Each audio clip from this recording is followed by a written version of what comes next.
All right, what's going on, man? Cool Water here again, the digital dope man. And I'm starting to get back in my groove with these videos.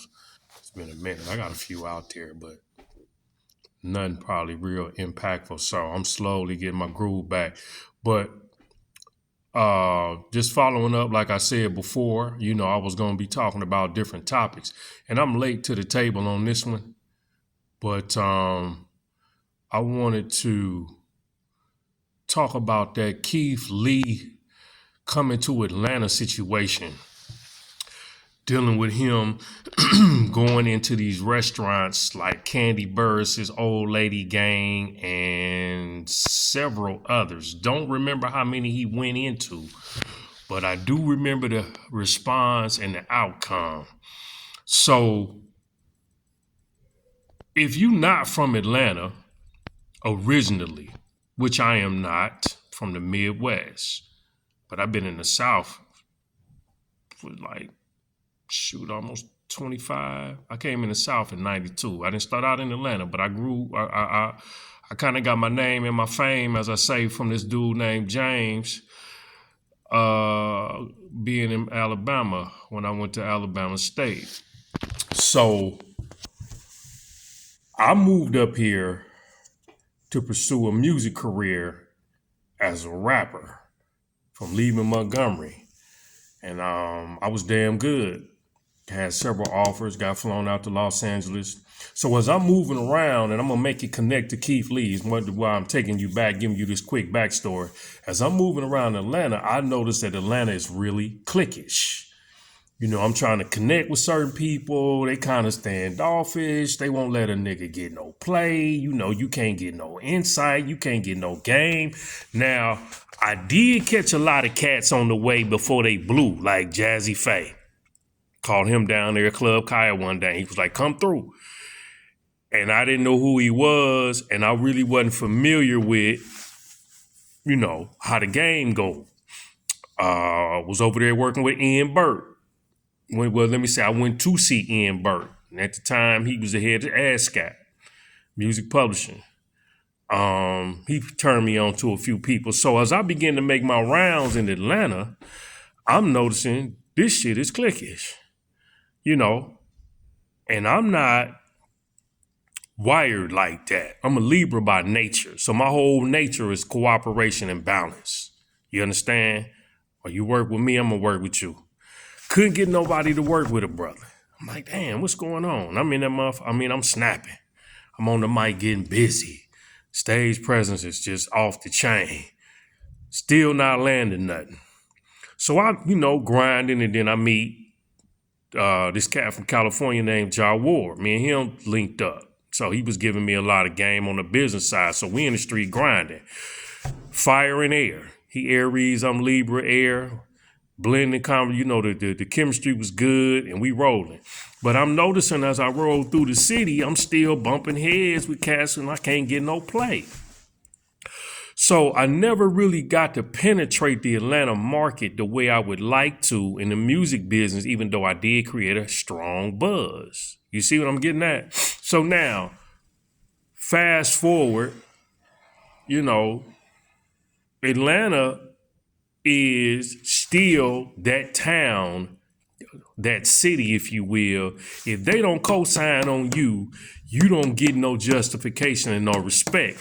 Hence the reason, in my personal opinion, Keith Lee pulls up. He an outsider to the city. Never heard of the dude prior to him coming to Atlanta, but this cat got 15 million followers on TikTok. Let me say that again. 15 million. That's a lot of people. I got a friend's son who got 6 million.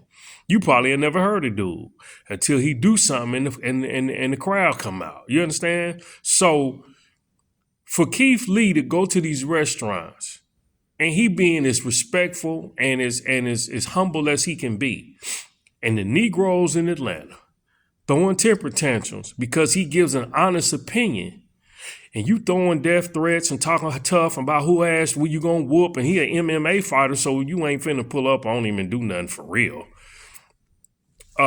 Shows the social immaturity and the immaturity of the black business community inside the Atlanta area, metro Atlanta, and inside the city.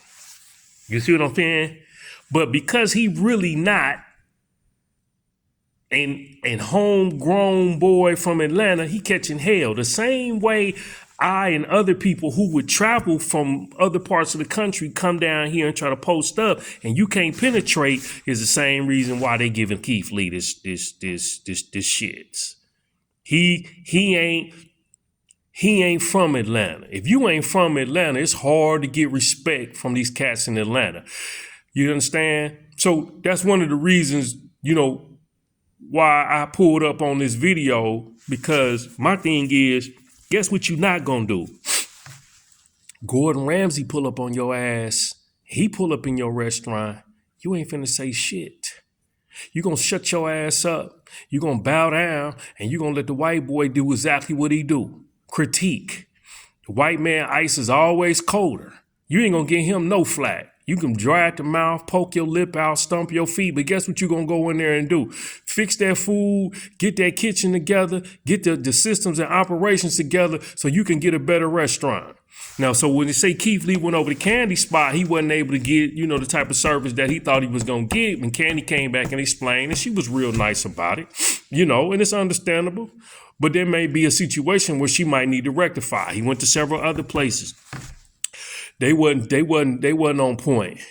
You understand? So my main purpose for making this video is really to say the black business community, for the most part in Atlanta, is socially immature. Socially immature. And immature in the business acumen, because I did that on the last video about the trucking, the trucking guru. Immature in the business acumen area where we do business on a certain level and folks respect it. But y'all want somebody to come down there and patronize your damn restaurant. Y'all want somebody to spend their hard-earned money with y'all, but y'all customer service be shitty. You understand? Or you don't serve food with a smile. Or you not going over and beyond to make sure that, you give people the utmost courtesy and respect when they pull up in your location so you can have these people as repeat customers, because you all technically don't get it. Y'all don't get it. So for you to get pissed off at this man for coming in and taste testing your food, and this is for folks in Atlanta, taste testing your food, and then turn around and talk about who you gonna threat family members and all this shit. OJ Cinco over there on Shay Shay with Shannon Sharp. Oh, I don't like how he did it. You niggas ain't been giving up. None. Y'all ain't been supporting these businesses. Y'all don't come to Atlanta and go support them.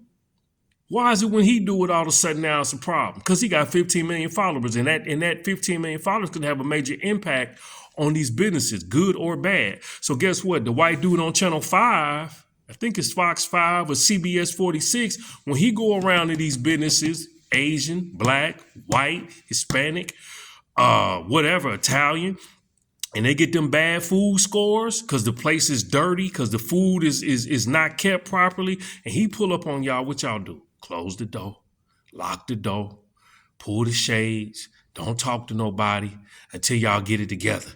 Keith Lee just came to get something to eat.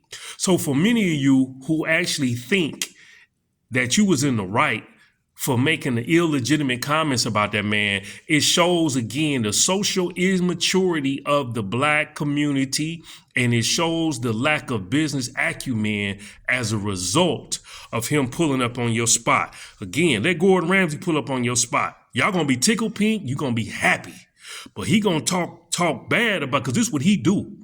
He gonna talk bad on your shit, and then you gonna feel some kind of way. You understand? But guess what you gonna do? You gonna go fix it. Why? Because the white man ice is always colder. So you'll respect him because he's a world-class chef. But Keith Lee coming through with 15 million and he's a social media influencer, that don't impress you. And you've offended by the fact that this brother had something to say. And he was humble about it. You see? So I'm disappointed that he came to Atlanta and got treated like trash after his stay here and trying to experience some of the Atlanta culture. It just shows the cliquish nature and the real lack of cohesiveness here in the Atlanta community when it comes to certain things that go on. Hence the reason why I couldn't penetrate the music business just quite right the way I wanted to. I was getting in there, but just wasn't getting in there good enough to where they was like, hey man, come holler at me. Because it wasn't about talent. You understand? Y'all got the same usual suspects. T.I., Jeezy, who else was out there? Lil Jon, Sierra, the TLC, the Goody Mobs. All these people was running through the scene back then, and they bubbling. If you were outsider, you weren't gonna get no love. You couldn't get in. You had to come in through the back door if you could find a door. And most of the time, the door was locked because they was going to keep that knit, that genealogy, that hierarchy was passed down from one person to the next, but it was all Atlanta homegrown. So if you was an outsider, and I sounded like a West Coast cat too, so you know that wasn't going to fly, not in the South. But it could have been somewhere where I could have been a writer. You know, it could have been somewhere where I could have been a producer or something for somebody and came in on the back door, ad libs, you know, do a hook and could have grew from there. Couldn't get in, couldn't get my feet planted in the city because it's real cliquish here. And that's one of the reasons why he probably caught a lot of hell, in my personal opinion. So that's my take. You know what I'm saying? You can take it or leave it. You know what I mean? I really don't give a damn about your feelings because I know, you know what I'm saying, how you niggas is down here in the ATL. Y'all stay in y'all feelings about shit that don't have no significance. You know what I'm saying? I hope he come back, and I hope the improvements have been made, and I hope we as a black community of business owners learn how to have business acumen and be socially mature when somebody come to your establishment, because it's really for the best. The critiquing is needed. Let somebody go to Groupon. Let somebody go to Yelp and put a bad review on your thing. Nothing you can do about it. You understand? You pull up talking tough if you want to, you're going to find yourself locked up. That's what you're going to find your ass locked up in jail over getting fly at the mouth because you think you can threaten somebody. And that's just ridiculous, man, when it's about everybody growing and learning from each other in the most effective way possible. Hey, man, I'm out. This Cool Water, the Digital Dope Man. Check me out. The blog is hiphopdead.com. Look for me at thedigitaldopeman.com. And we're going to see what else is going on out here in these streets. But I had to get this Keith Lee off. I've been meaning to talk about it. I just hadn't had time to sit down and get it off. So let's see what else we got. Peace and stay blessed.